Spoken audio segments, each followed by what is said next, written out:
What is up, my friends, and welcome back. Check it out, guys. What do you say? Let's do another rehouse. Uh, Not your typical rehouse. Once again, like the last one, this one's going to be a little interesting. Hopefully, not in that way, but hopefully, I can make it interesting. This one is not your typical terrestrial New World tarantula. Again, we are doing another old world arboreal tarantula, one with medically significant venom, meaning it would cause medical problems like cramps and pain and nausea and vomiting and fever and things like this that in some cases could last weeks to months. Not to say that this animal is going to bite us. Just saying, if it bit us, it would not be fun, but we know what we're doing. That's not going to happen. It's all going to go really well. So what I'm going to do is I'm going to kind of break this video down into a couple of parts. And the first thing I'm going to do, because I'm going to be kind of doing a review as well, is I'm going to walk you around the new enclosure that we have. And then I will show you the tarantula that we're getting ready to rehouse and tell you a few facts about it. And then we'll get it in its new home. So I'm going to reposition and I'm going to give you a walkthrough of this enclosure. You guys go get a drink, snack, or whatever, and let's meet back here and let's do this video. All right, y'all. So first things first, let's break down this enclosure. I just got this new acrylic enclosure today from a company called Herpcult. You probably cannot see that right there because of the substrate, but I have heard many good things about them. Tom Moran actually has some, and I've got a very good breeder friend that recommends these as well, so I've wanted to try something different. I had some arboreals that need to be rehoused, and I'm a little shy on temporary arboreal enclosures, which is what this is. This is nothing special, no bioactive and no live plants, none of that stuff. So what I'm going to do is just kind of show you the enclosure itself, and then we'll just kind of go from there. So the first feature that I like on it is these three magnets right here. The lid slides really well. You see that nice little pocket in there for the lid, and then you get to a certain point and it clicks shut. So when you hear that click, now you know your enclosure is secure, which is a handy feature to have with a medically significant old world arboreal.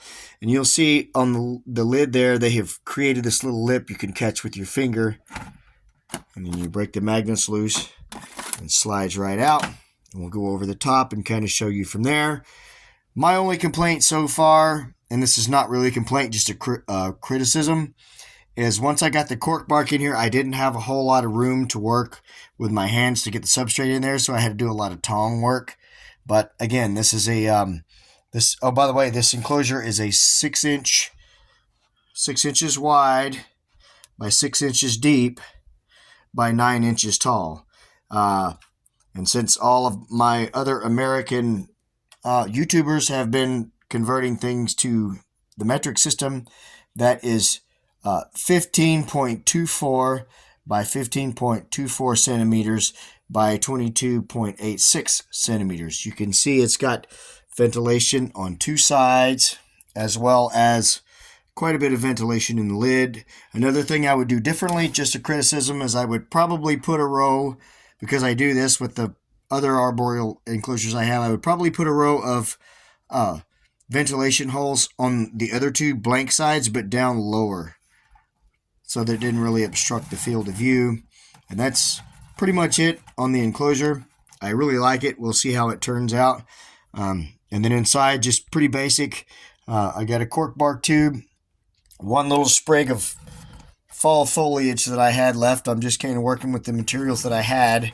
And then, of course, I've got a little bit of leaf litter, a water dish, and that's pretty much it, because this tarantula will probably have one more house before it's all said and done. Excuse me. Speaking of tarantulas, let's get around to that part of it. All right, guys, I'm going to leave my camera just kind of focused on this shy little animal, and you can kind of check out some of the markings and the colors and everything while I talk about this tarantula, and then we'll get it out of its house so we can get a little better look at it, because, of course, it's being shy. But this tarantula right here is the Poecilotheria subfusca lowland. It was formerly known as the Poecilotheria bara, but they changed the species over to subfusca and then divided it. And I don't know whether this is true in nature or they do it in the hobby to sell two different of the same type of tarantula under a different name. But this is the Poecilotheria subfusca lowland, and then there's the highland. So I don't really know what the huge difference is there. There's not a ton of information on these guys, but what I have gathered, these guys are native to Sri Lanka, and they are some of the smaller Poecilotheria species. I believe the females may top out around 6 to 7 inch diagonal leg span on the large side, where most Poecilotherias, a female on the 7-inch leg span side is kind of small. So they're a smaller Poecilotheria species. I mentioned they are arboreal, and they are known to be very agile and jumpy, as most Poecilotherias are.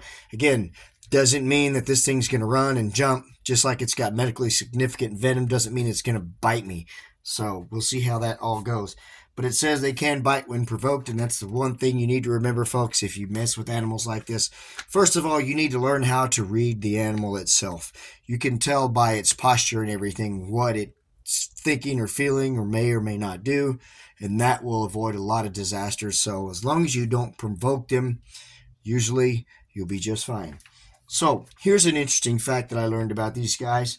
They have been observed to possibly have a mutualistic relationship with frogs in the wild, often sharing tree holes that were observed to contain eggs and or juveniles from the spider, frog, or both.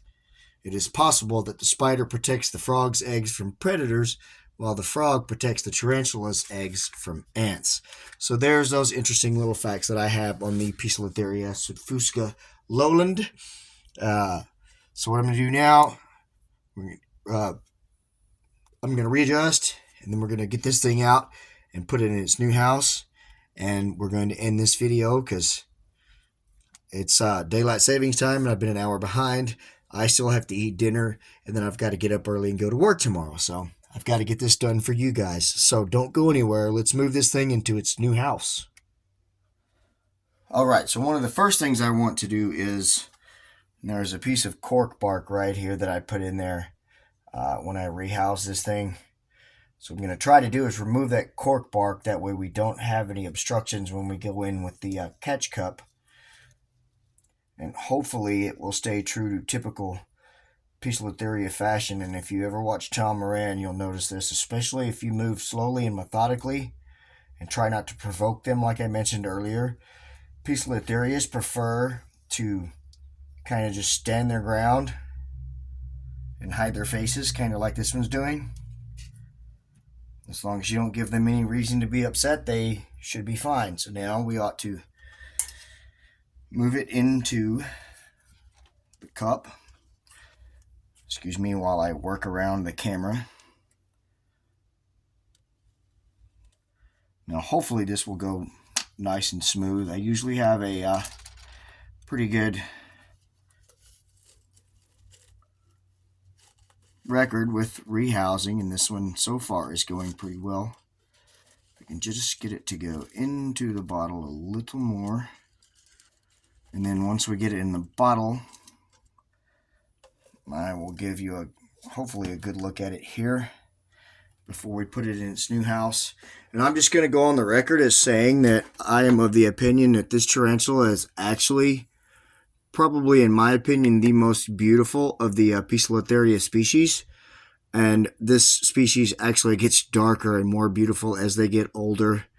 They're known to show some deep purples on the femurs. And, of course, all those grays and blacks and browns and everything just get darker and more beautiful with age. I've got 3 of these. Not sure the sex on any of them yet. They are probably, I would say, 4-inch leg span at least. So they do need a new home. But in my opinion, they're absolutely stunning. Most people who keep Poecilotherias or like Poecilotherias tend to gravitate towards the Poecilotheria metallica or the Goody Sapphire. And I'm absolutely not knocking that tarantula because it is stunning. But not every Poecilotheria metallica has those beautiful bright blue colors that you see in photographs. I, like everyone else, the first time that I saw a Poecilotheria metallica, that was about as smooth as you could hope for it to go. Like everyone else, I fell in love with the Poecilotheria metallica the first time I saw it, and then I actually got a couple. One of them died, the other one matured out male and wasn't that brightly colored. And then just from videos I've seen from people that have them, the females, as they age, those blues start to fade and kind of get into a muted gray color. But there we go. That was about as smooth as you could hope for there, and hopefully it will like its new home. Let me get my camera reset and I'll close out this video, guys. All right, y'all. So that is the end of the rehousing for one of my 3 Poecilotheria subfusca lowland. Again, in my opinion, one of the most beautiful Poecilotherias. I hope that it does enjoy its new home. And I'll let you guys know kind of what I think about the Herpcult enclosure. So far, so good, but, I'm new with it. Let's see, what else? I hope you enjoyed this video, and let me know with a thumbs up and a comment. If you haven't subscribed to this channel, please do that, and please feel free to share this video and tell folks about my channel. And I want to say a quick hello to Dusty out there, my friend. You may remember we did a triple Brachypelma Smithy rehouse last year that she helped me with. She has been faithfully watching my videos. Unfortunately, with the method that I upload them and YouTube's youth restrictions, she is unable to comment on my videos.